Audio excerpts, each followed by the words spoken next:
Ошко келсем, ким популярный десем, Нурлан Насип менен Самара Ардаганы деп калды эле. Ошолорго пародия жаздым. Нурлан деп атат экен.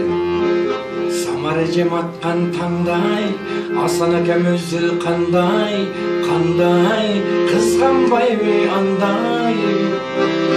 Жүргөн жери өзү бош бекен, Асан акем үйдө жок бекен, кетпейдиби жеңем, айтыңыз кандай десе Самара. Батыр жигит болсоң абай, сендейлерди көргөм далай, канча кызга кызык багынандай. Балдарымдын өзү урмат го, Асан акең мага кымбат го, көзүңө кысылып жүргүн сен андай.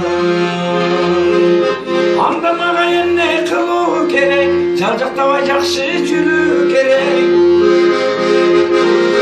Үйүңүзгө коркпой баруу керек, өз ажалы менен өлүү керек.